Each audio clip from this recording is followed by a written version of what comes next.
proved that the needs of the South Asian community were not being addressed. As a result, the government, via the Housing Corporation and Bradford City Council, supported Manningham Housing Association to grow from an organization with 2 properties to one that is now over 1,400 homes and housing over 6,000 residents across Bradford and Keighley. 2 years ago, the board set out a strategic vision, one of which is to be the voice of the local community. To deliver this vision, the Community Investment and Partnership Initiative was created, and under the excellent stewardship of our Community Investment and Partnership Manager, Nasir Hussain, the impressive and hard-working community development team was established. Since its inception, the team has developed an impressive range of initiatives, including BAME Ladies Smashing Boundaries, Fighting Fit, Let's Get On, and Building Bridges Bradford, the one we are now showcasing this evening. At this point, I would like to acknowledge the invaluable financial support from the Ministry of Housing, Communities and Local Government as part of their Faith 8 Race Fund to support BAME and disadvantaged communities during the coronavirus pandemic in Bradford.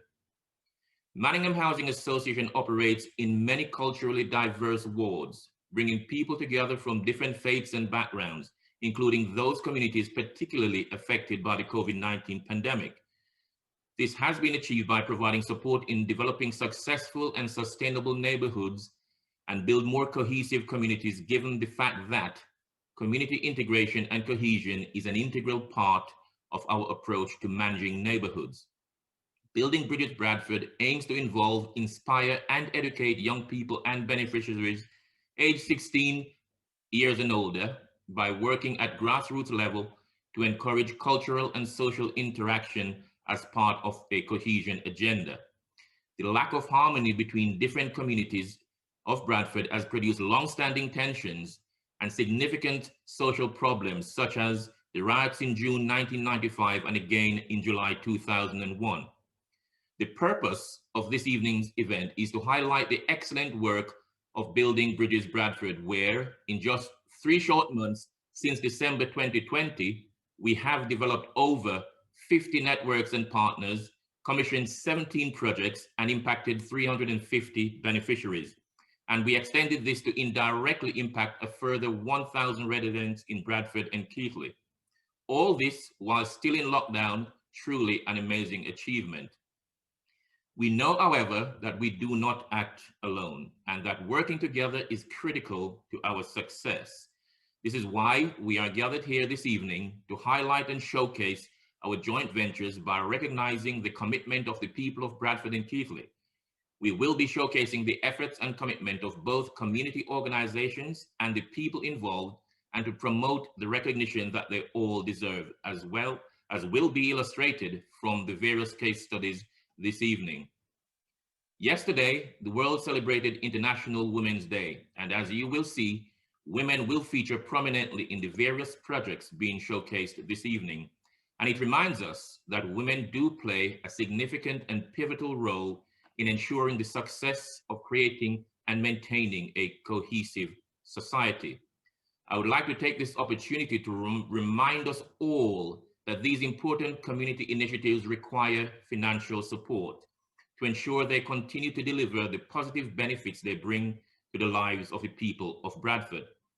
This ensures community cohesion and integration, leading to better understanding, tolerance, and respect for each other, and in doing so, delivers excellent value for money. It is time we started celebrating all the good things that comes out of Bradford. So, it is my great honor to congratulate all the participants with whom we are celebrating this evening, and everyone, including staff, volunteers, friends, families, funders, and partners who have all contributed to the success of Building Bridges Bradford. It is because of your commitment that tonight I am able to present this opening address, both extremely proud and humbled at these outstanding achievements. Have a wonderful evening, and thank you all for attending. I will now hand over to Kath Bacon, who will be your host for this evening. Thank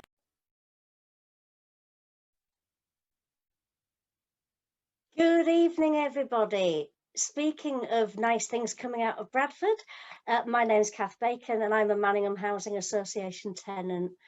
I'm also a board member and I'm the chair of the customer panel, and I'm, as well as being a community activist and an organiser, and I'm going to be your host for this evening.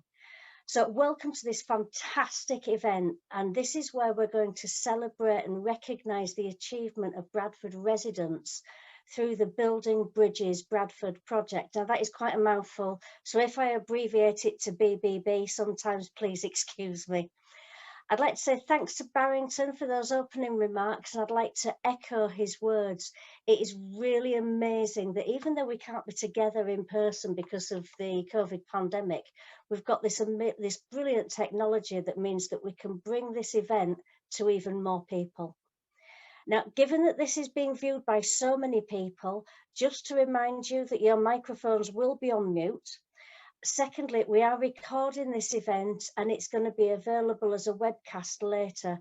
So if you don't want your face to appear at any particular point, if you want to turn your camera off, that's perfectly fine, but it's just to let you know. And also to let you know that if your friends haven't been able to attend, you can tell them about it and they can watch it afterwards. We've also got a hashtag that you can post under on social media if you want to. And that hashtag is BBB_celebrate. So please do feel free to comment, tag us, share it on your social media as we're going along. So we've got a really, really full packed agenda for this evening. And we're going to be including a raffle, which will be drawn live at the end of the event. So please make sure that you stay for that. We've got some brilliant prizes donated, so thank you so much to the sponsors for those. Attendees on this Zoom are going to be automatically entered into the draw, but if you're not here to claim it, I'm taking it home, so it's just so you know. So before we start with the videos, I just want to tell you about the Building Bridges Bradford project. Manningham Housing Association were one of only 9 organisations nationally to be given funding from the Ministry of Housing, Communities and Local Government to support local communities. Manningham Housing Association created Building Bridges Bradford with the project of bringing these communities together, and especially these ones that have been impacted by COVID. And it's with the aim of building cohesion. So BBB was born on December 2020, and 7 new members of staff were recruited as part of the project. These brilliant project coordinators have done an absolutely fantastic job. They've liaised with the 17 established community projects which we've partnered with, and they've delivered these new projects since 2021. During the 4 months lifetime, nearly 20 organisations have come together under the banner of Building Bridges Bradford to support issues like digital inclusion, poverty, prejudice, stereotyping, mental health, well-being, hate crime, health inequalities, young people, marginalised communities, employment support, and of course, COVID-19 support. The project has brought together different communities to promote healthy activities and conversations, not just between individuals, but between wider families and groups. And it's been achieved through doing group sessions as well as one-to-one activities. And we put some numbers together and over 500 people have benefited from this project. And we're very, very rightfully proud of that. Now in January 2021, which was about 1 million years ago now, tighter restrictions and lockdown brought the first challenge because this meant that it impacted on face-to-face delivery. Other issues were things like digital inclusion and poverty because many of our intended recipients didn't have either the means or the equipment to access the modified services. Building Bridges Bradford ordered extra laptops and tablets, which we've loaned out to individuals and families to help them access our courses. We also set up a digital library and training to help people practically access online services. We've supported 40 people with improving their CVs and interview skills, and I'm fantastically proud to say that we've had success in helping people into work. We advertised our project to Manningham tenants by sending out a booklet detailing what courses were available. And we followed this up with telephone calls, WhatsApp messages and texts to make sure that as many people were aware of the assistance available to them. All of the project coordinators have worked really closely with the grassroots organisation to make sure that capacity building and sustainability has been at the forefront of the vision. And Manningham Housing has seen firsthand the impact of this project on the ground and out in the community with its tenants. Moving forward, we're enabling our partners to continue the various work around integration, networking, diversity, and events such as International Women's Day, Choose to Challenge for all the sisters out there, as well as building better and deeper relationships with Manningham Housing Association. And when we reflect on what's been achieved, a gap in digital inclusion and employment support has been identified. And I'm proud to say that we've been able to secure a 3-month extension of funding in this capacity for our team. I'd like to give many thanks to Lord Greenhow, the Minister from the MHCLG, who wanted to be with us but sadly couldn't this evening, but who's passed on his best wishes for the evening, and congratulations to everyone who's been involved. So you've had enough ear bending from me. I've bent your ears so far. So what we're going to do, we're now going to move on to the first of our case studies. This is Support Black Unite, who've run 12 sessions over 6 weeks, having conversations around mental health, self-esteem, and building bridges among Black communities.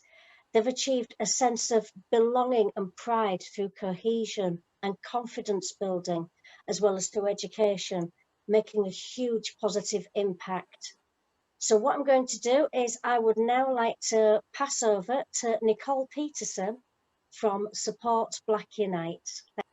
Hello everyone, good evening. My name's Nicole and I am the founder of the initiative that is Support Black Unite. And you've already said the project was 12 sessions over 6 weeks. It was about empowering the Black community, and I designed a 6-week course to put the positive things of Black history on a platform. On the Wednesday session, on a Friday, we discussed it and how we could build and move forward as a community. So I don't want to speak for too long because I was speaking for 6 weeks. We had over 70 hours of discussion. I'd just like to invite 2 of my participants on to share their experiences, Precious and James. And I'll just like to hand over to James first and then Precious. Brilliant, excellent. Okay, my name's James. I'm not from Bradford, unfortunately. I was born in Sheffield. Don't hold that against me. And I would just like to say things about Black Unite. I was introduced to it by a friend of mine, and it actually is so positive. What I've learned from Black Unite is it's such a positive platform. They have the setup, what Nicole sets up as certain topics on a Wednesday, and then she goes out to do a debate on a Friday. Now these topics are topics which impact the Black community. I would like to say that everybody on a Friday, we engaged, and that's the thing. We have certain things called doers and talkers. What Black Unite did, it brought people in that could make a difference to the Black community. So I'd just like to say thanks to Nicole for doing that. I don't actually live in England at the moment. I'm abroad. What I found was talking to a lot of my colleagues within the Black community, we all want to sing the same song. We all going through the same struggles, and it's strange that when I was a youth, I was going through that struggle. The young youths today, they're going through that struggle. So we're saying, well, when is this struggle going to end? We're all asking the same questions, just at different periods of time. What Black Unite does, or is doing, is bringing a platform for people to voice our opinions, and hopefully for that change to be made. So the change needs to be made. It needs to be made on a positive level, and that's what Black Unite's doing. So well done, Nicole. And as I say, over to Precious now. Precious, if you're there, could you? Yeah. Can everyone hear me? Yeah. Yeah, we can hear you. Yeah. So for me, Black Support Unite was a very engaging series of sessions to me.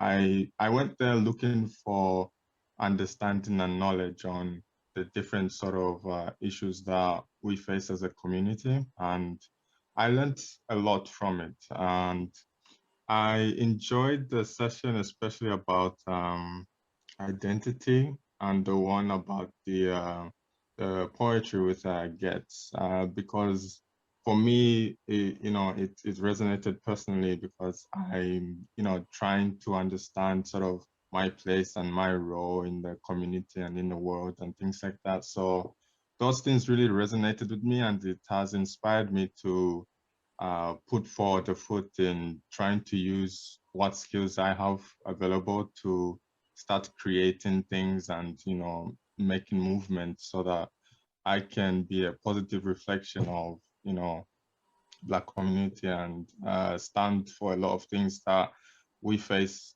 against, in society. So yeah, the series and the session for me has really brought to light like what we can do as a people once we come together, once we understand these struggles. So that's what I took from the session, and I hope I'll, continue forward with what I've begun. So yeah, thank you very much for those sessions. It really did help put into perspective a lot of things. Yeah, thank you for your feedback, and I do hope that I'll be able to deliver some more events in the future. So thank you both for your contributions and speaking on this platform, because I know it's not easy. So thank you, and back over to the host. Thank you so much for that, Nicole. And I'm sure that everyone will agree that that's such a great project. And especially when we start looking at what's been happening, what's happened on just about every news programme today. Equality, inclusivity is still such an issue in the community, and programmes like yours that tackle that are just absolutely fantastic. So very, very well done. So that's a fantastic project. And now what I'd like to look at is the next one, which is going to be around tackling digital inclusivity and poverty. Just before I do, I've been asked to give a reminder that we do have a raffle coming up later on, but I just need to make sure that everybody's names are actually showing on their underneath, so that we have your actual names to pop into that raffle. So if your name's not on, or if you have something down as fluffy pink rabbits, could you please change it for us? That'd be lovely. So now I'd like to get back to the programme, and as I say, with digital inclusion, Hoda is our digital inclusion officer, and she's going to describe the project that she's working on, and she's got an audio recording about Samia and her success story. So Hoda, over to you. Good evening, guys. My name is Hoda Ali. I am the Digital Inclusion Officer with Manningham Housing Association. Part of our work was mainly based around the in-house digital library that we created in Manningham Housing Association. This comprised of many digital devices, including tablet devices, audio, and also assistive hearing and visual technology, to cater for the most digitally excluded, which we recognise as women and elderly. So we worked around building their confidence, staying safe online, and accessing COVID information, as well as booking GP appointments and doing their shopping online, which we felt that they would be most benefiting from at this moment in time. Hence, I would like to just showcase one of our success stories. She wasn't able to join us tonight. Her name is Samia Khan. She's one of our she's enrolled onto one of our courses, which is the IT skills course, which we offer in partnership with Bradford College. This has allowed her to get a level 1 in OCR IT. I'd just like to play this audio by her. Assalamu alaikum. My name is Samia Khan. Sorry I couldn't attend the event today. Just wanted to give some feedback. I'd been struggling initially during the pandemic with the isolation, as well as having the kids at home. I was finding homeschooling a real challenge, as my kids were using my mobile phone to have the access for schoolwork.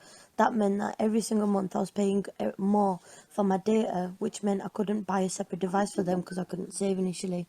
But alhamdulillah, thanks to Building Bridges, it's helped me a lot. And thank you to them, as well as the inclusion officer, for kindly delivering the tablet device, which has allowed me to enroll onto the IT skill course and gain a qualification in IT, as well as, alhamdulillah, making homeschooling a lot more easier and a lot more fun for the kids. So thank you all so much. I appreciate the help. Allah. Well, thank you so much for that. Really, really appreciate that. Thank you.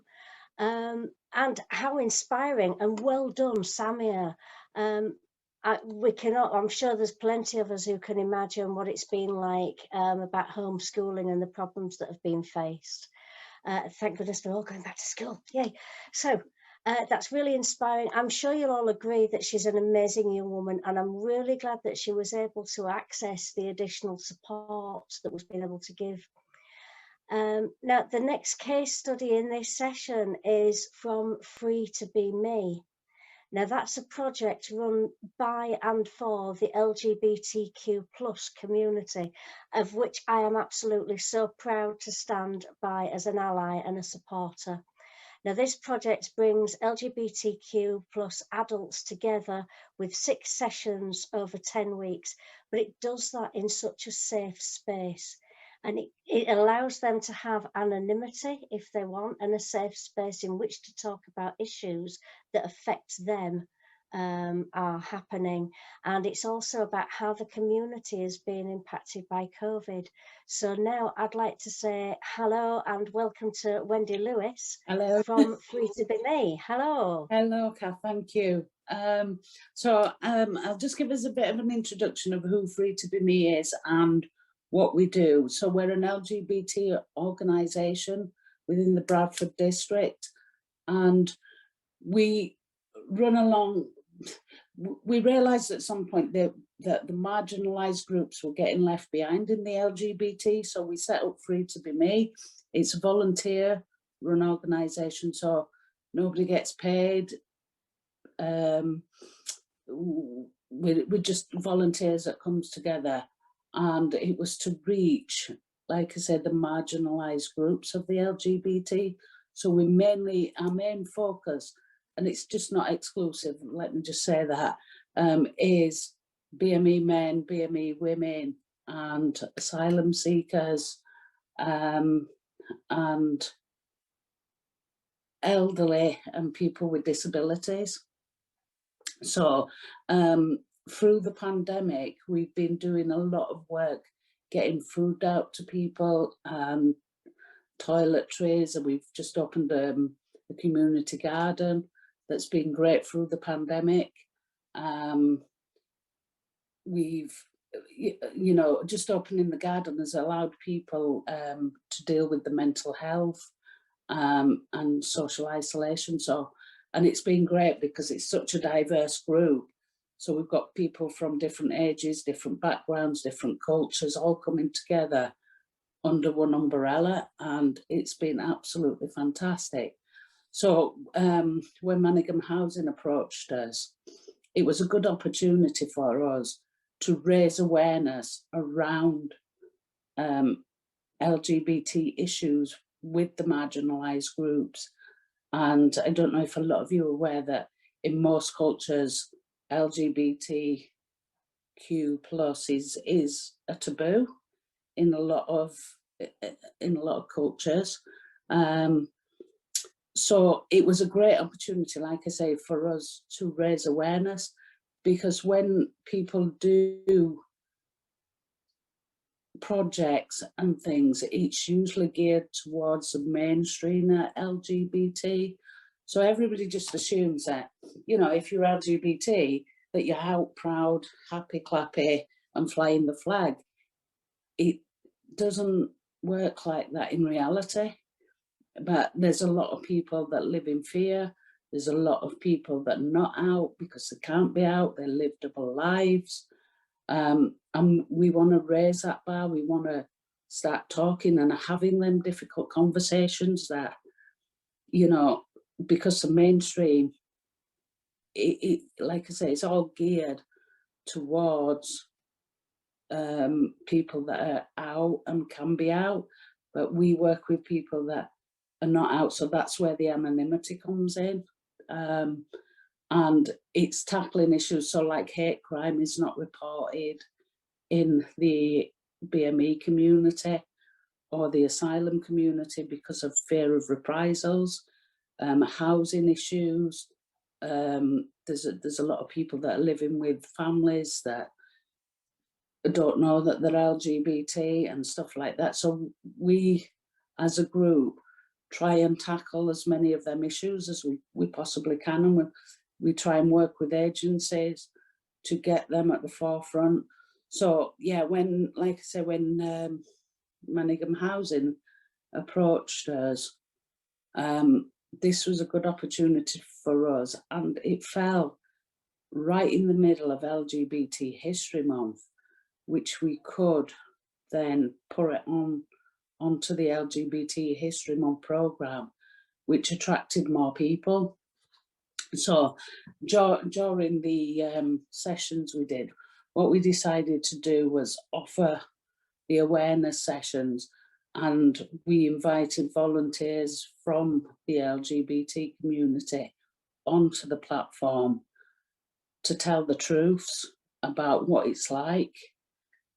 So when people came on that were not necessary, that were just allies, straight allies came on, they had a little bit more understanding. So we were quite lucky to get quite a few people on from the council. Now, so we delivered 6 workshops. We've still got 2 to go. I've got one tomorrow.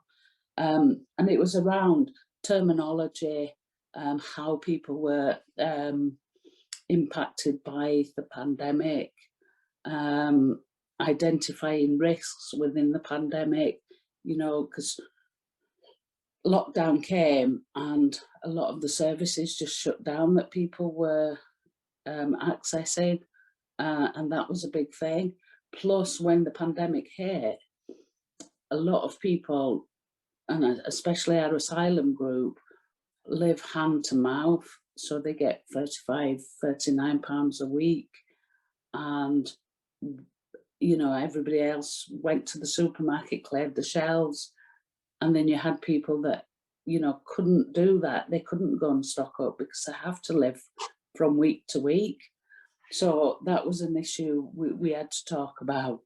And another big thing was identifying the risk of people being at home. So we had people that were living in houses, multiple occupancy houses with other people that were from countries that they'd fled, and they felt that they were in danger being left in that situation because the centres that they went to during the day for safety were all shut. So, you know, in between, the garden played a big part in what we were doing because it gave that safe space to people.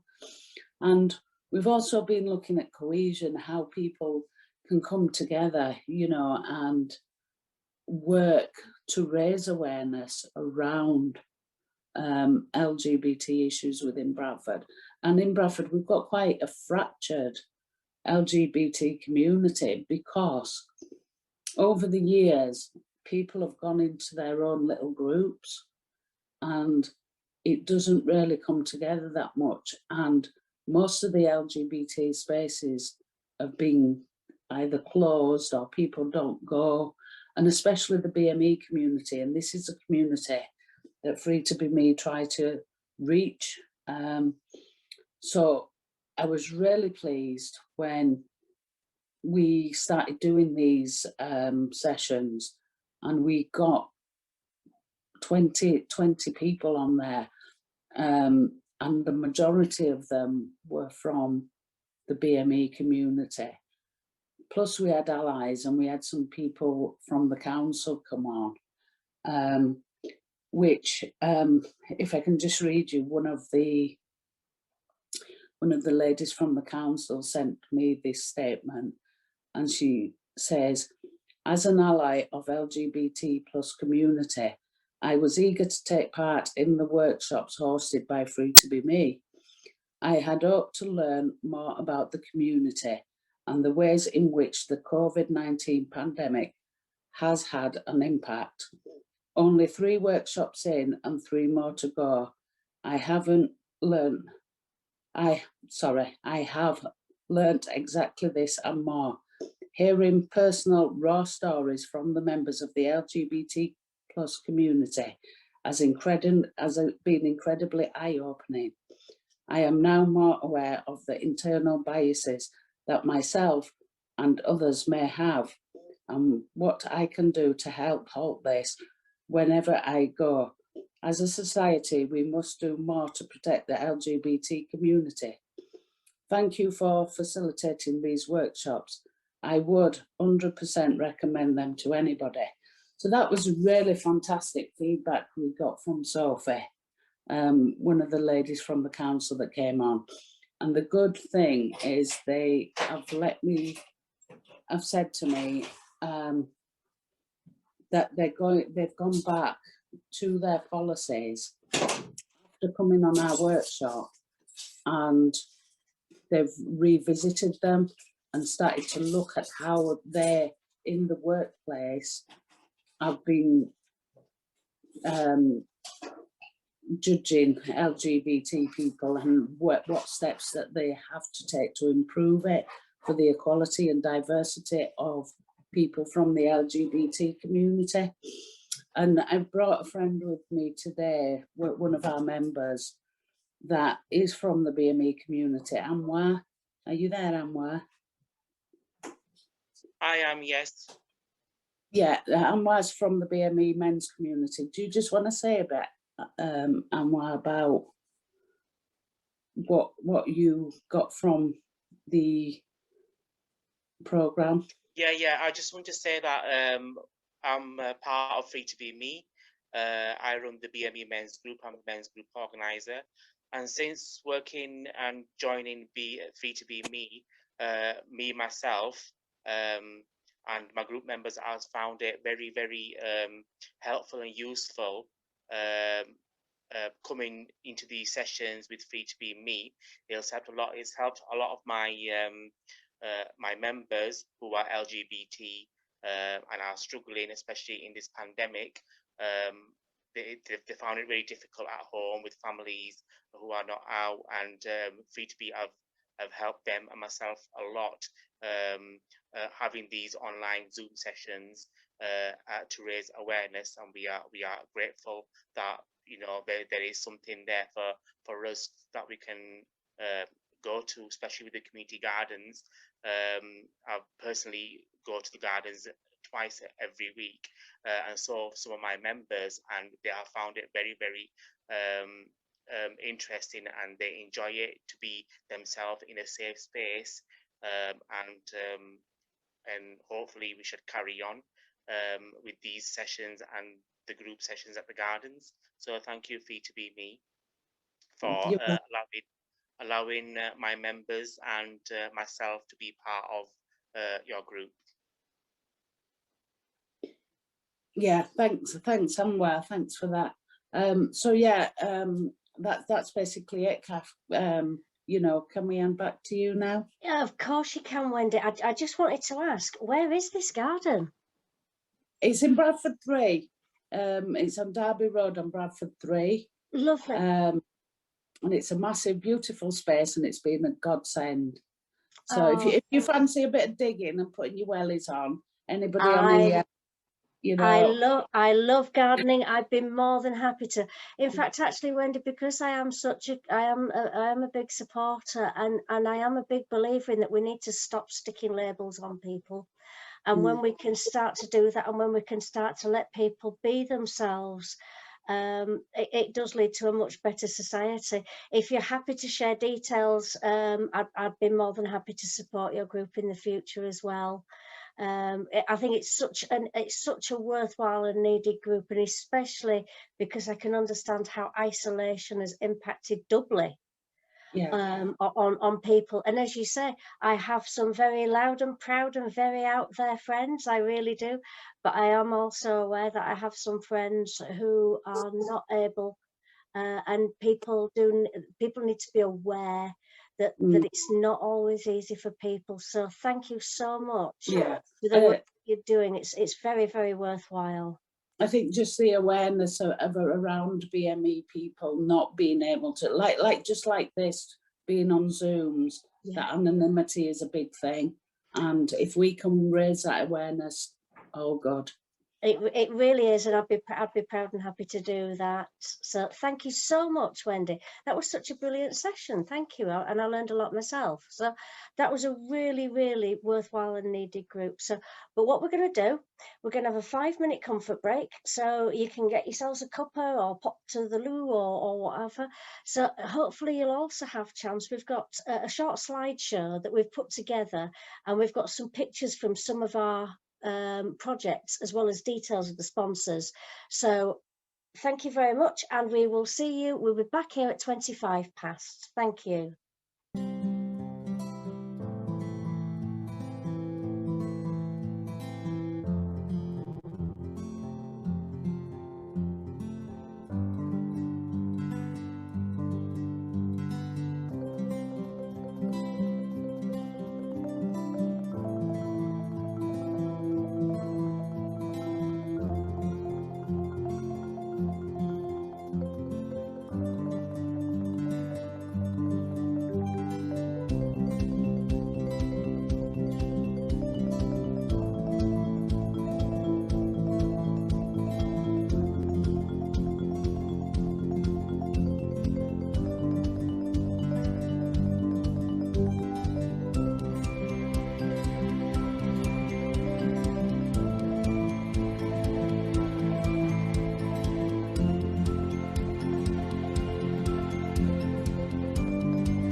and welcome back, everybody. I hope you've had a chance to go and make yourself a cuppa. I hope you're enjoying the evening just as much as I am, because I'm absolutely thrilled. I think this is going great. We've got, while you get yourself all settled down and everything else, make sure your mics are still on mute, please. We've got 3 more short projects for you to listen to, and then we're going to hear from Police Inspector Kevin Taylor from West Yorkshire Police before we draw the raffle. Now, I hope that you're lucky enough to win one of these delicious hampers or prizes, but remember, you have to claim it, otherwise it's coming home with me. So next up, we have a slideshow from the Arab Women's Group. Now, they have run a fantastic coffee morning working with marginalised immigrant women and empowering them. And we're going to see the success story of Fatna, who is a Moroccan woman, and how she overcame issues even throughout COVID. And she built and lockdown, and she's built a fantastic, successful business. So well done, Fatna.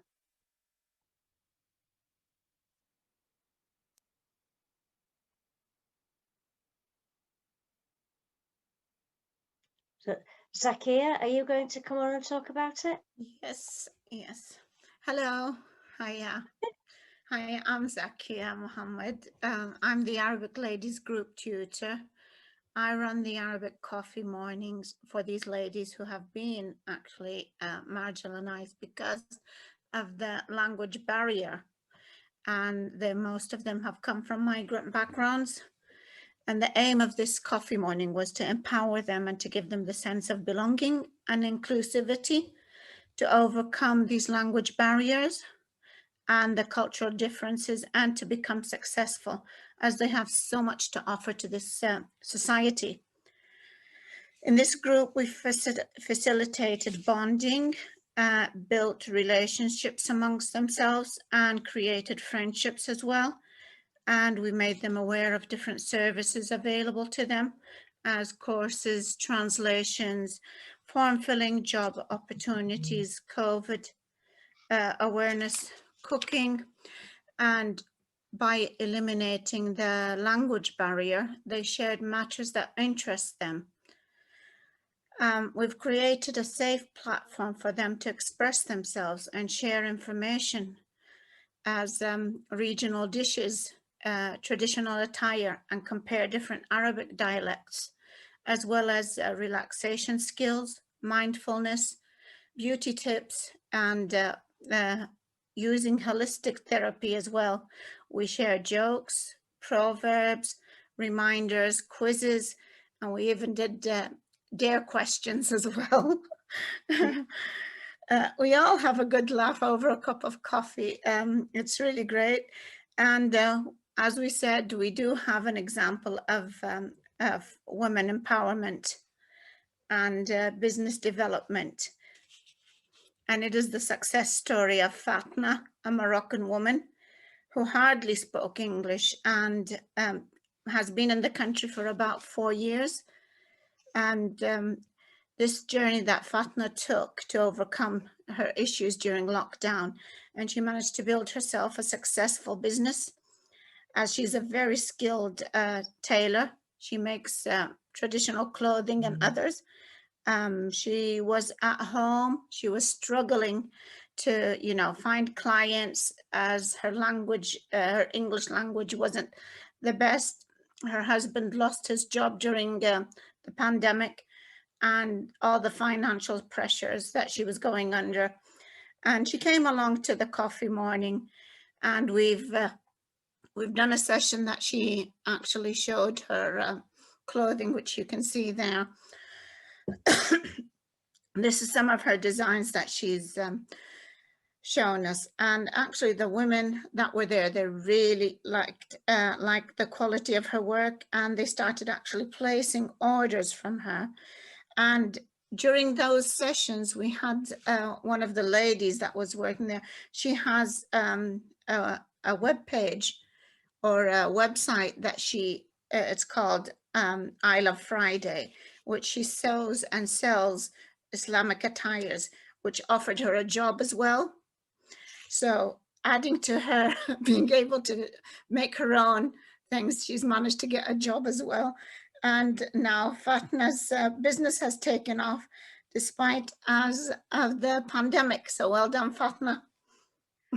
Oh, that's absolutely wonderful. I know. Thank you very much. Thank you. So do we have Fatna? Do we have Fatna No, with she's us? not here, sadly. We just have her designs there. Oh, well, I must admit, I mean, I don't know about you, but I think her clothing is absolutely gorgeous. Yeah, she is very good. And how brilliant to turn around a tragedy from a husband losing his job, and then with lockdown and all of the language barriers as well, to turn it around and make it into a business. I love the name of the business as well. I love Fridays. It's fantastic. So I think it's really great when a project can help people either start a business or to find their way into work. And this is actually going to be the subject of our next case study as well. So we've got Samina, who was a housewife and mother who wanted to return to work when her children started going to school, but she kept finding that she couldn't get past the interview stage. She received advice from one of our fantastic chaps, our employability officer, who's called Zafar Kayani. And here now we've got Zafar and Samina. So let's have a listen to them.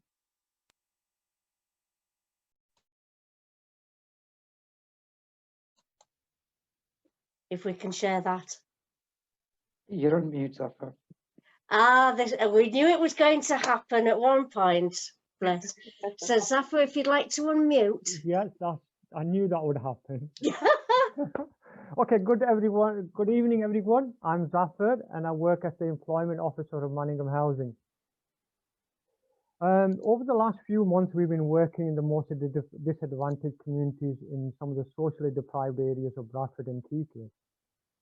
When we help individuals to get a job, we're actually helping them to move towards financial independence. And Samina was one of the examples that I helped over the last 3 months. This not only helps them to move on for a better job, but it has an impact on their life. And people start to feel more confident, they get the increase in self-esteem, their interaction with their family and children is positive. So if we want happy families and happy kids, it's better to have a financial stability of our independence. So I'm just going to hand over to Samina now, and she will tell you a bit more about how we connected, what sort of help I offered her, and what was the success as well. So over to you, Samina, now. All right, okay, thank you. Assalamu alaikum, hi all. Gosh, where do I begin? So I started, I've been working ever since leaving school, and I've held some really fantastic jobs, managerial positions, working in the community, predominantly research and training. Then I got married. I had 5 beautiful children, and for 17 years I actually raised them myself, focusing on raising them into wholesome, sociable young adults. It was difficult as a single mum, but my focus was to wait until there was a point where I could get back into work, because as I said, I worked ever since leaving school. I didn't give up working after having the children. I continued doing voluntary work, extensive charity work. I'm also a henna artist. I ran my own Moroccan business, and being an ex-semi-professional gymnast, sports and athletics and stuff was number one in raising the children and their well-being, and as well as my own mental health and well-being. Once I got to a point where I was able to work, I was, I had interviews, and there was points where I did get disheartened when you hear the feedback that you've just got pipped by somebody else or you're overqualified. But I kept, I'm a survivor. I kept going on, and I thought I'd just give my old colleague, catch up on my old colleague Zafar from back in the days, and it just so happened that he was an employment officer, to my surprise. So that was good, because going it alone is very difficult because my children, they all basically flew the nest, and so I was on my own. I do feel isolated because my parents and my family, they're all down south, and so I plodded on looking for jobs, having interviews, but when I met Zafar, he was a breath of fresh air. I kid you not. He literally uplifted me, and basically one of the things he said to me was about trying out voluntary work, and so he referred me to one of his friends. I think Luke, he was called. Now, it didn't even have to get to the voluntary bit, because one of the things, well, there were several things that Zafar did to help me, assist me along getting a job, and he was sending me numerous jobs, prospective jobs. He was giving me regular pep talks, which really helped, because over time, my mental health had taken a bashing. The confident Samina that once was turned into a I was suffering from anxiety and stress. I had very low self-esteem, knocked my confidence and everything. However, as I said, Zafar, he was giving me regular pep talks. He even did a mock interview with myself, and that really helped. So I think with the help of Zafar, it not only helped me get a job, but at the same time, it helped me to get my confidence back as well.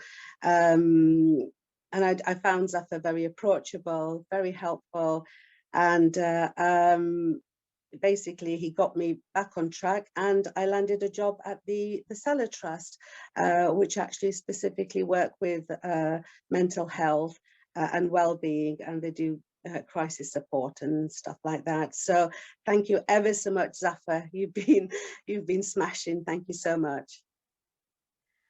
How inspirational is that? Just so well done, Samina, and well done for not giving up. And I understand that you're a pathway to employment specialist yourself now. That's right. That's how ironic is that? Getting support from Zafar, the employment officer at MHA.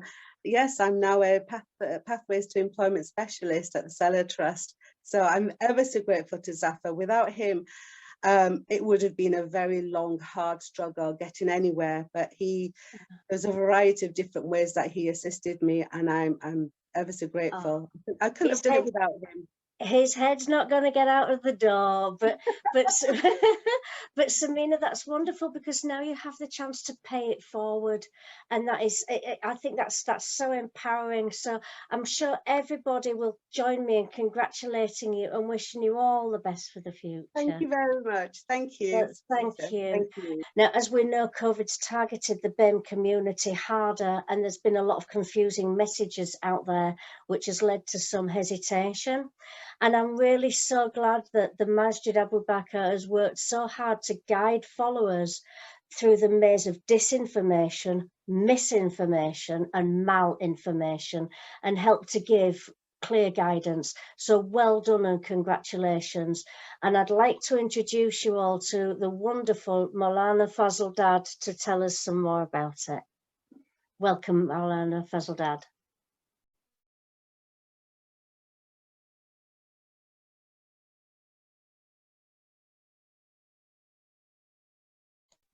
So if you'd like to take yourself off mute, that's it. Thank you. Okay. Good evening, everybody, and Assalamu alaikum. Fantastic to hear all that's happening so far. Really good news. We're all pulling together. Just a quick brief about the two projects that we carried out at the Abu Bakr community. And initially, I'd like to start off by saying, initially we started in the BD3 area, but then it just expanded, and we had participants from almost all around Bradford, to such an extent that we sometimes had participants, well, two from Rochdale as well. I don't know how the Zoom meeting passwords and the links got there, but anyway, the first project that we had was, we called it the Community Conversations. And I felt that one of the great things that's missing in this pandemic is this able to express yourselves and have a little talk between yourselves, because we had lots of people doing fantastic work around distributing food, lots of work in the sense of trying to keep up with what's happening and passing on the information. But as a human instinct, and as somebody who's done psychology and knows a bit of how people think and our natural needs, one of them is to be able to speak to somebody, emotionally attach somebody, or emotionally offload to somebody. And lack of that, I'm just trying to help you understand the rationale and the importance of why we took on this project. And the lack of that could take you down the lane of depression, anxiety, loneliness. And once we get into the mental health problem spectrum, it could go down a very, very slippery slope. And the last thing we want is, coming out of this pandemic, although we may seem fit and healthy, but then mentally we are scarred for life. So the project, we called it Community Conversations. And what we would do was, in the evenings, we'd set a time from 8 o'clock till 9 o'clock. And there's quite a few participants on here that would actually join us. I can see quite a few names. I'm not going to name any names.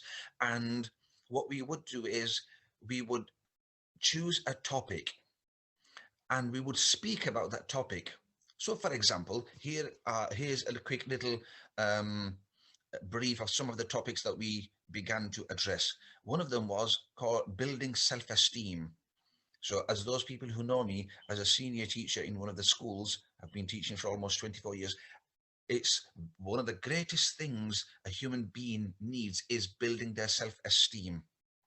So we initially would speak a few minutes about that, and then we get all the participants to help us, or help each other, peer learning it's called, help each other build the self-esteems, any anxieties, alleviate them, any steps of what we could do, and keep a conversation going, more like a little mehfil that we would say in our Urdu.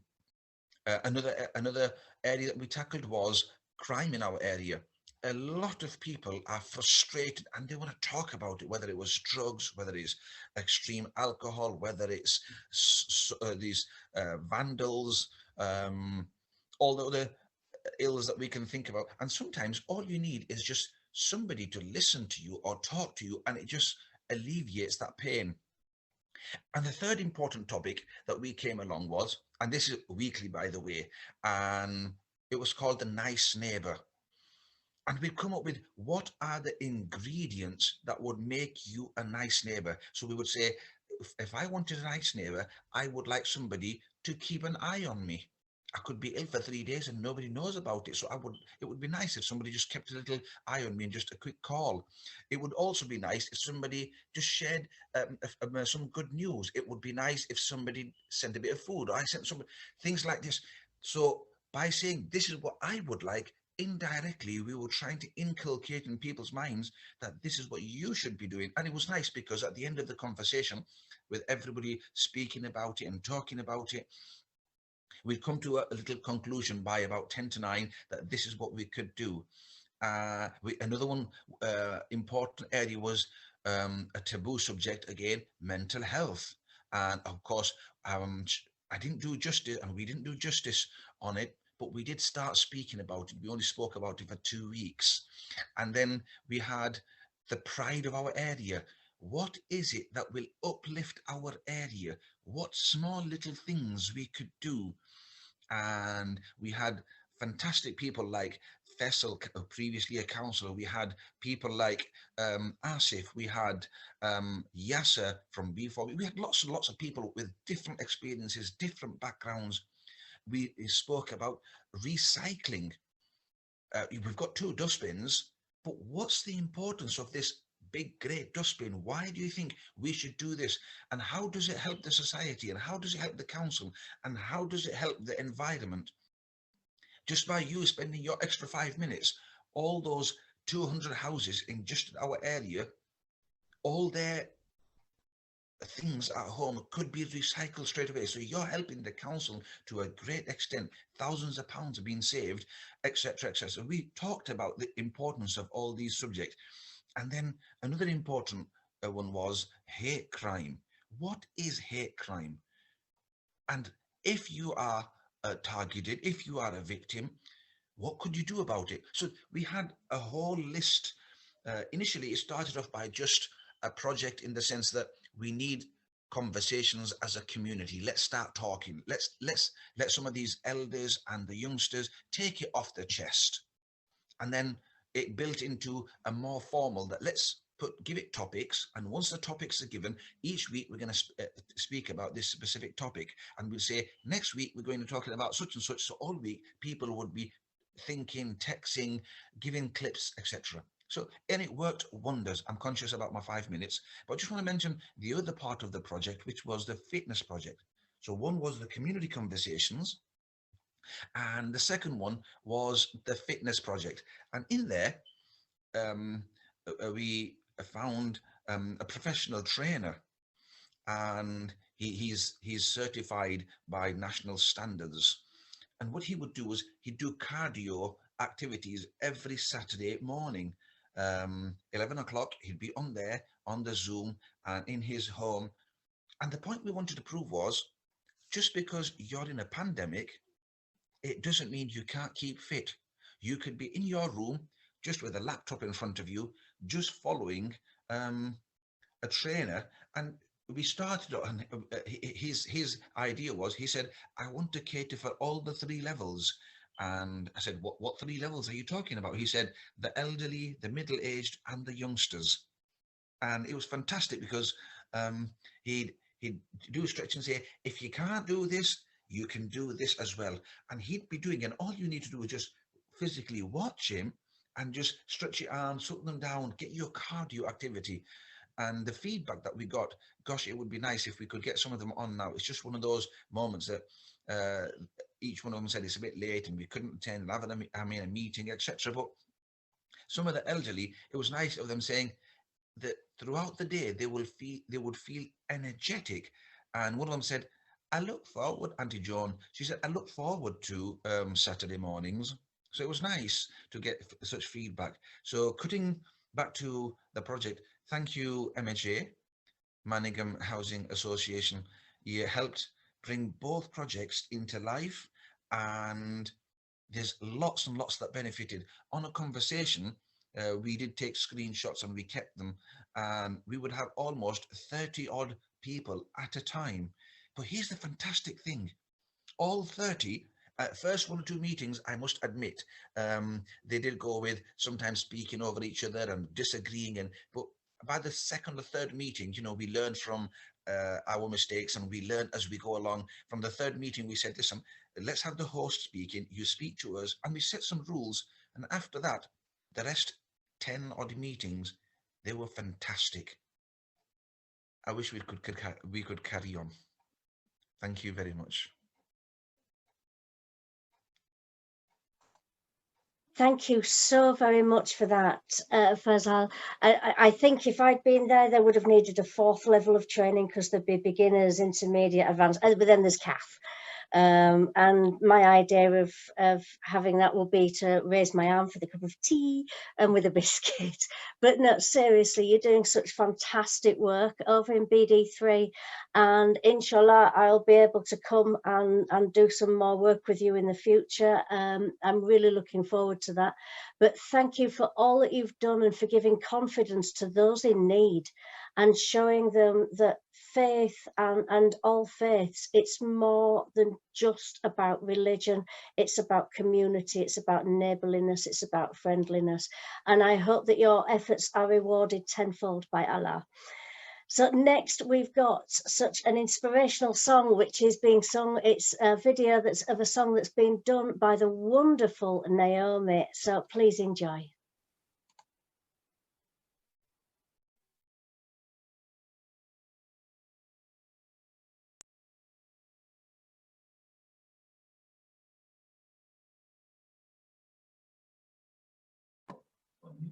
Yeah.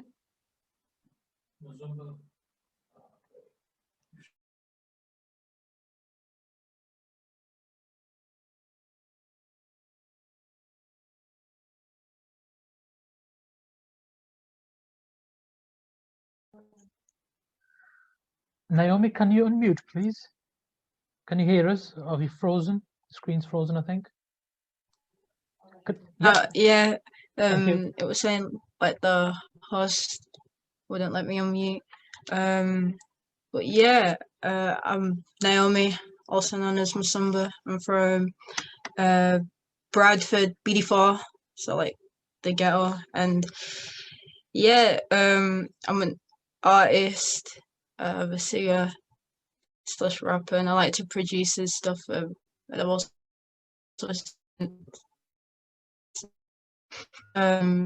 also a Christian, so it's really cool to be such a diverse, just understand.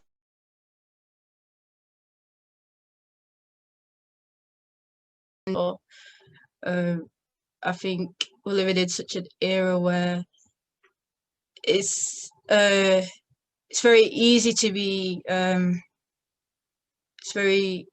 it's very easy to be prejudiced, and yeah, it's very easy to just jump to conclusions, you know, when hearing what someone believes in, etc.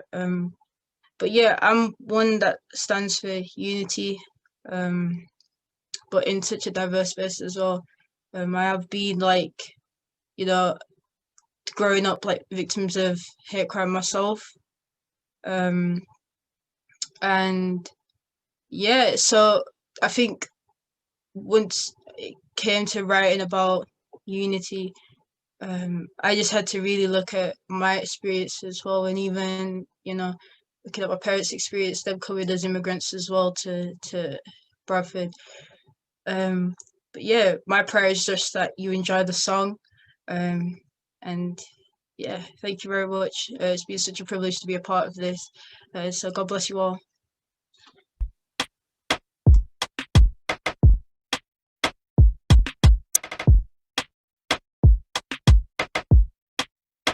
How many times do you have to say the same message?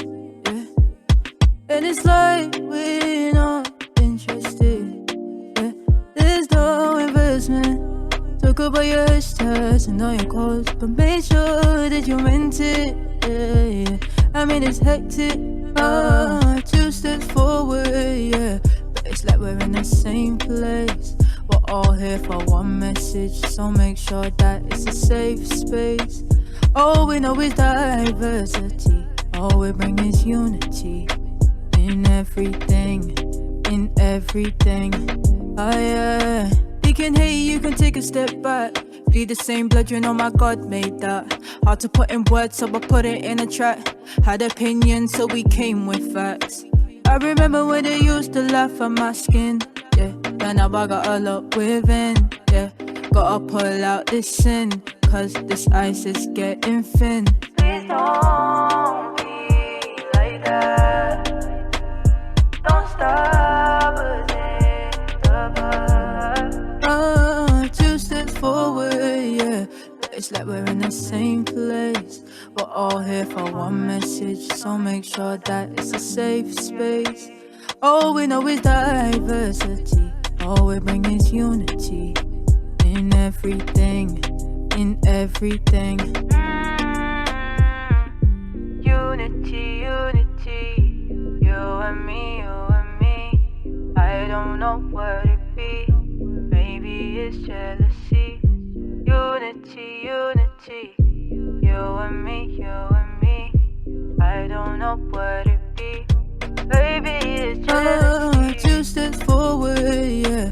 But it's like we're in the same place. We're all here for one message, so make sure that it's a safe space. All we know is diversity. All we bring is unity. In everything, in everything.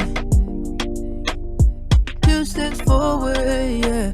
But it's like we're in the same place. We're all here for one message, so make sure that it's a safe space. All we know is diversity. All we bring is unity. In everything, in everything. Oh yeah.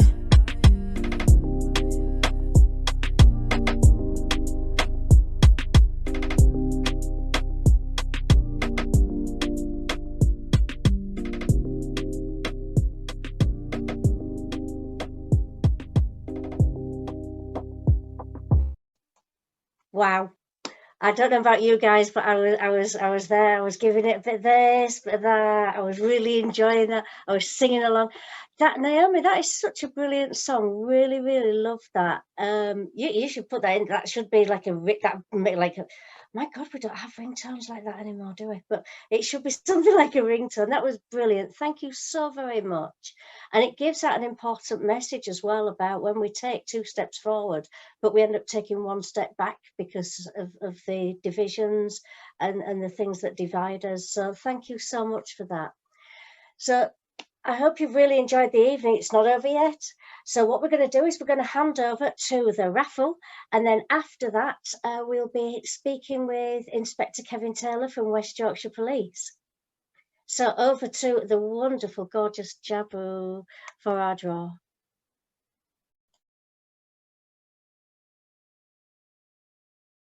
Thank you everybody for bearing with us.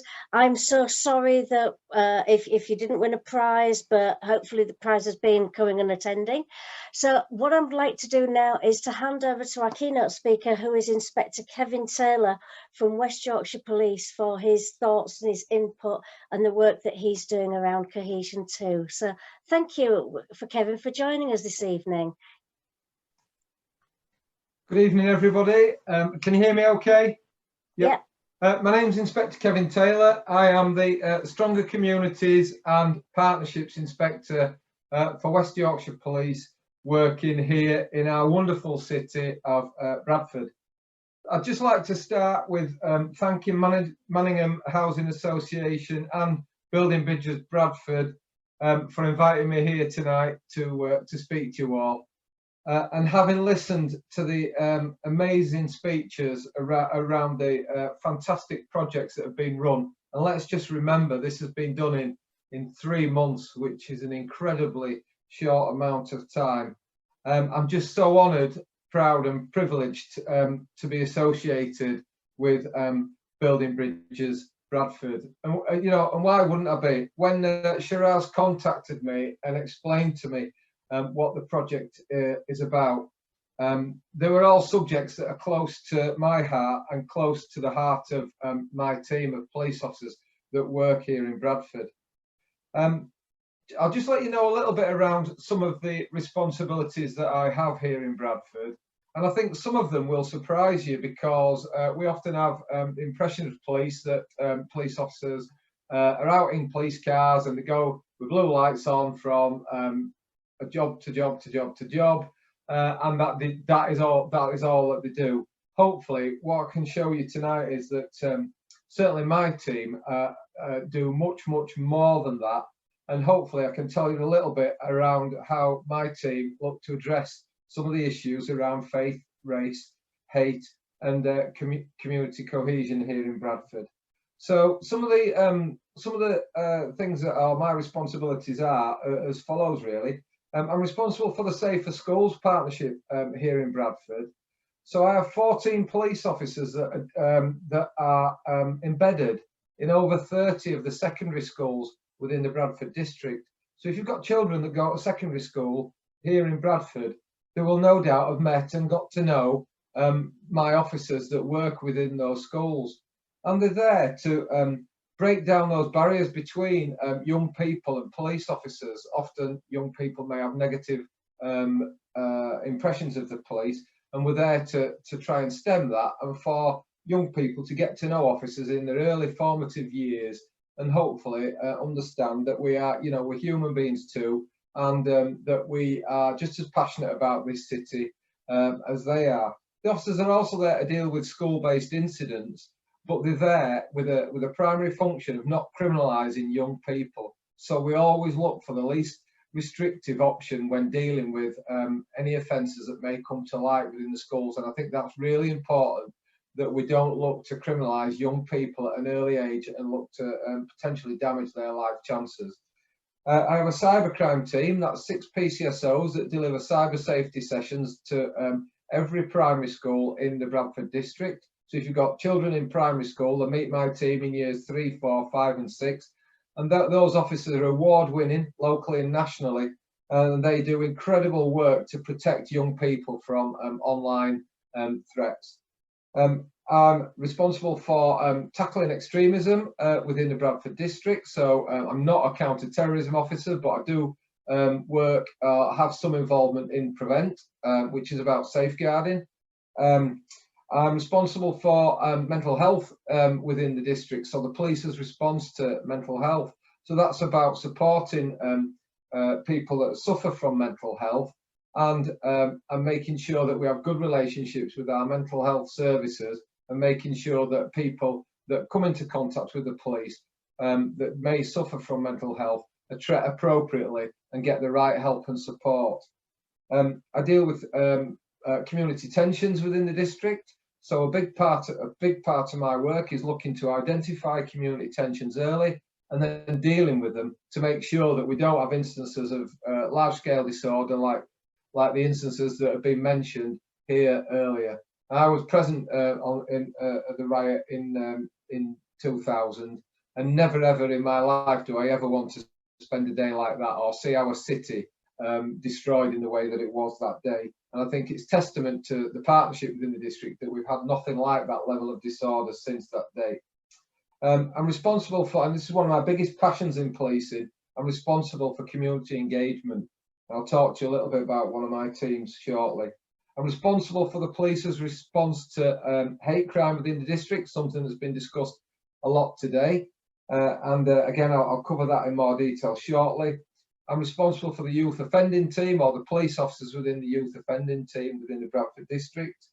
I sit on our diversity, equality and inclusion bronze group, and I'm passionate about that. And I'm also responsible for our positive recruitment campaign within the district, which looks to improve the representation from minority groups within the Bradford district, within the police service. And that's something that the police are putting an incredible amount of effort into at the moment, to look to understand why people from underrepresented communities may not want to join the police, and we look to support those people and those communities to join the police by busting some of the myths that are out there, by offering mentors to people that may be interested in joining the police, and basically making the police service more accessible to those people from minority groups that may wish to come and join us.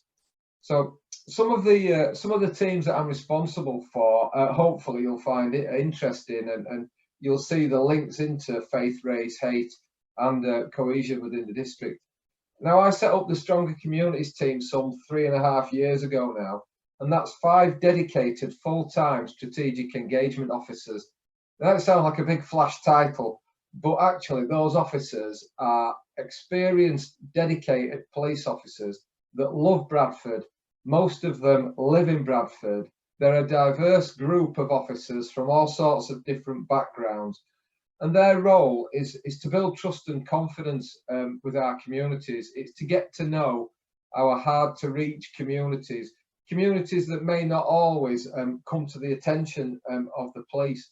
And it's important, really important to us, that we listen to those communities, understand their needs, their policing needs, and we work with them. And we've found that, I've found that team have been inspirational, really, in reaching out to groups that we just haven't had a relationship before. And that's been really important for us and for Bradford to make sure that we hear what communities want from us. And the information that comes back, I can assure you, goes to our senior leaders, and it shapes the way that policing is delivered within the district. Those officers are aligned amongst 5 different thematic areas, and that's women and girls, new and emerging communities, faith, mental health, youth and young people. I think you'd agree that they're 5 key areas for policing within the district. Faith, obviously, is one of the areas that we've focused on tonight, and our faith engagement officer is James Elliott. I'm sure there's people out there in this group that will know James. He's a Muslim officer. He is superb. He looks after 100 mosques, 6 gurdwaras, 4 Hindu temples, hundreds of churches and 1 synagogue. He's a very, very busy man. We support all sorts of different events and faith events such as Vaisakhi. I've walked the Vaisakhi parade on numerous occasions. Ramadan and Eid every year. I generally fast for a period over that time. Oh, it's a little bit difficult being a type 1 diabetic, but I do try to get a few days in every year. Easter, Christmas, Ashura from the Shia community, and various other religious festivals. We look to support those. We've supported all our faith establishments through COVID by providing reassurance visits to faith establishments. Often communities won't know this, but in the middle of the night we will be checking faith establishments that are often not being used for security, and we will attend there and offer reassurance and hopefully build trust and confidence in those establishments throughout the day. We run the Faith Walk in Bradford, and when we talk about cohesion, I don't think there's any better example than our Faith Walk. If anybody doesn't know about it, please, if you wouldn't mind allowing me to tell you, we start upon Leeds Road at a church. We then go to the fabulous Abu Bakr Mosque, where we meet either Maulana Faisal Dad or his staff. We learn about the Muslim faith there. We then go down to the Hindu Cultural Society and learn about the Hindu community. Then to the Guru Gobind Singh, our Sikh community, where we'll have lunch in the Langar Hall. And then finally we finish off in the cathedral. Now that Faith Walk is available to all communities within Bradford, and actually every police officer that joins Bradford District as a new officer has to go. It's mandatory as part of their training that they go on that walk. So you can see that's police and communities learning together. What a fabulous example of community cohesion. That takes place on the first Saturday of every month throughout the summer months, and James runs that. So anybody that'd like to come on it, you're more than welcome. I'd just like to really just highlight three of the groups that I'm responsible for within the district, three of the community groups, and that's the Hate Crime Scrutiny Panel is the first one. That's a group where members of the community come together and are given full access to police investigations, hate crime investigations. And I'd welcome anybody from this meeting tonight that would like to come and join our group. You're given unfiltered access to proper live investigations, and the feedback that you get to see body-worn video from officers' cameras, so you get to see really raw footage of what actually happened. And it's really important because it gives communities trust in the work that we're doing. Feedback is given to individual officers from that group, so if it's good or bad or indifferent, that goes back directly to officers, and then feedback back from the officers back to the group. Hopefully you'll see that is how transparent we are. The Independent Advisory Group is a separate group, again made up of community members and independently chaired, and that group comes and looks at our powers and policies and any plans that we may have to implement in policing. So it might be our bonfire plan, it might be our plan to support Ramadan and Eid, it might be to support an EDL visit to Bradford, whatever it may be, or it might be our policies around CSE. But the group are given, again, full access to that information and give the police feedback, and the police do act on that. We also have a young persons IAG. Again, if you've got any young people that would like to join that group, they would be more than welcome to come and join us.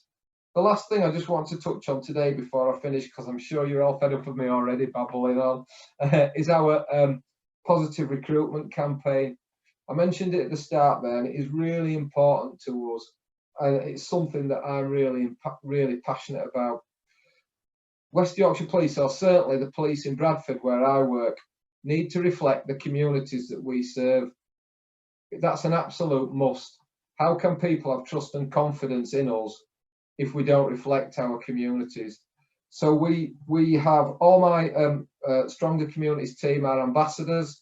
They're available there for anybody out there that would like to talk about a career in the police. That might be as a police officer, a police staff member, a detention officer, a PCSO, whatever it may be. and you can come and talk to us. You can spend some time with us. You can ask any questions that you may wish to ask.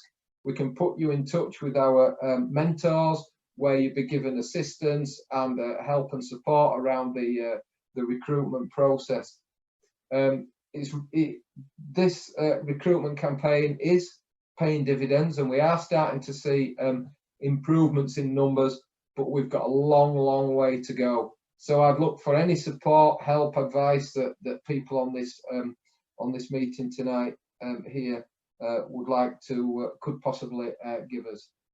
I'd just like to finish where I started, which is paying tribute to Manningham Housing Association for the wonderful work that they've done with the Building Bridges Bradford project over the last 3 months, and for inviting us as police officers to come and take part and be part of some of the projects that you've all been part of during these last 3 months. It is truly inspirational. It's truly wonderful work, and I think you should all be incredibly proud of yourself. Thank you. Thank you, Inspector Taylor. And do you know what? I think I may actually have remembered where I think we might have met, or I met with your team. There was a Faith Watch security event after the awful Christchurch attacks a couple of years ago, and there was an event down at Bradford College where we talked about how we could keep different faith places safe. You're doing some fantastic work. I don't know how you fit that into 40 hours a week. I couldn't fit that into 168 hours a week. So I think that the work that you're doing is brilliant. I think especially around some of the more impacted groups, such as young people who found it particularly hard during COVID as well. I listened to what you said about fasting during Ramadan, and I too have tried that. It's very much not easy, but well done to you for doing that, especially with the diabetes too. But as well, I just want to finish by saying on that one about having the scrutiny of the police. It's very important for public services to be open and transparent, and to invite people in to look at hate crimes and to look at youth and to look at all sorts of issues. I think that's really valuable. So thank you so much. Thank you so much for giving up your time to come this evening. That's been brilliant. And I would echo again Inspector Taylor's words about the Building Bridges Bradford project. We're going to close the event, and to close it, I am going to hand over to Manningham Housing, to their fantastic chap, the Community Engagement and Partnership Manager. Now, this is a man who is an inspiration. His passion for what he does is brilliant. He's a community-minded champion, and he's a fantastic friend of mine. So, ladies and gents, I am so proud to introduce to you, to say good evening, Nazar Hussain. Oh, thank you very much, Kath, and good evening, everybody. Kath, I just can't compliment you enough. I mean, thanks for your kind words, for your support. You've been absolutely amazing this evening. So thank you for hosting this event for us. And just a couple of thanks, really, and I'm just conscious about the timing. I know we've overrun, but I think it's absolutely important to thank each and every one of you that has attended this session today. You know, without your support, I don't think this would have been an absolutely brilliant event. So thank you for giving us your time, especially under difficult circumstances. And I think I must also echo the comments that were made earlier by both Barrington and yourself, Kath. The funder, I don't think we can forget the funder. Ministry of Housing, Communities and Local Government have been absolutely terrific with us. Since this money has been awarded, or has been awarded since this December onwards, I think we've done absolutely amazing in terms of the numbers. You know, I can give you some highlights, and I'm sure when we do our final evaluation, we will include all the data that's there. The information would be made available. But in a nutshell, really, over the last 3 to 4 months or so, we've actually engaged with over 1,500 people. But in terms of direct support, so where service users have used our services for more than one, session, we have supported over 518 people from Bradford and Keighley. That's absolutely terrific and absolutely amazing. And I must say a huge thanks to the Building Bridges Bradford team. You know, like everybody, it's been incredibly difficult. It's been challenging. We've seen people lose their loved ones. We've seen the economy be hit. You know, we've seen mental health increase. We've seen people living in isolation. It's absolutely been difficult, and I think we've got to give credit to the team. So Shiraz, Hoda, Jabu, Ifzal, Suman, Zafar, Nadia. You guys have been absolutely amazing, and I think we have gone the extra mile. We worked evenings, we worked during the days, we worked on the weekends, and without your support, commitment, and dedication, we wouldn't have seen the success that we have seen. Furthermore, I'd like to take this opportunity to thank the speakers. Barrington, thank you for your support, and also helping us to pull this together. Kevin, absolutely inspirational. I know we've had some conversations, Manningham Housing Associations and your colleagues, so your staff members in particular. We will be looking to work together in the coming months, and in particular do some work around young people, so we will definitely take that offer up. And also, I think, generally speaking, you know, I think the funding that we had been given was given to us in December. It was incredibly challenging. You know, we were seeing lockdown restrictions, but the partnerships, you know, I think 20 odd organizations that we worked with over 3 to 4 months, that's been absolutely amazing. You know, we've pushed for services to be delivered online, and they have been delivered online. We've delivered a thing in the region of 144 sessions over the last 3 months or so, and primarily majority of those have been online. And I think it's a testament to the organizations and people out there. I think as an organization, and myself in particular, managing the community partnerships team, it's been incredibly joyful. I've absolutely enjoyed working with the team. The outcomes, I mean, I know in numbers numbers make sense to us, but I think numbers isn't what we were really after. So if you've heard from Zafar and his project work, we've engaged and supported over 40 people, and out of the 40 people, 2 people have moved into full-time paid employment, and I think that is absolutely amazing. Wonderful outcome, because it's not just 2 people, it's 2 households, and within those households we will have a number of young people. So it's been a massive impact, and we will see more of that when we do our final report. Also, business development, I mean, you know, to get somebody to set up their business, that's absolutely terrific, and we will build upon that. We will make sure we actually support people who will be setting up their businesses, whether it's a catering business from home, caking, or whether it's, you know, doing fashion design. We will make sure that we support those individuals. And furthermore, I think, you know, Naomi, absolutely terrific. And I know I'm short of time, but I think you have truly inspired many people today. And personally, I know you've inspired many other young people with your music track. And I think moving forward, what we would like to do is to kind of create a project around music and EDI, equality, diversity, inclusion, and music. And I think you will be absolutely terrific to take that project forward. So we look forward to working with you. But in addition to this, I think one of the other things I would like to say is that, you know, there were lots of people that were speaking today, in particular service users, and I must thank them, because it takes tremendous courage and immense confidence to speak. So thank you very much for sharing your journey with us and your stories with us, and we will continue to work with you as far as we can, really. And last but not least, I'm sure many of you will be thinking, well, what's next? You know, Building Bridges will come to an end on 31st of March. What will we do? What will Manningham do? What will the communities do? What will the partners do to ensure that this legacy is developed and taken forward? So there are a couple of things I'd like to quickly flag up with you, if that's okay, just to highlight what we have in the pipeline in the next couple of months, and further. So if I can quickly just show you a slide which highlights our priorities or our legacy work moving forward. I'm hoping you can see this PowerPoint presentation that I've got here, really. So what will happen post 31st of March is we have been successful to continue the employability project and also the digital inclusion project. So you've heard from, I know Kat spoke about it, Hoda spoke about it. We will be creating a digital library And the purpose of the digital library is to hire out the capital to people in the communities who are absolutely struggling, and therefore they can receive that particular support. So this digital strategy, this digital library will continue in the coming weeks. We will also continue, as we move towards easing of the lockdown and removal of the restrictions, we will still continue to deliver support services, in safe spaces, so parks and gardens and so forth. So yoga sessions will continue, and that will give people with mobility issues to manage their well-being.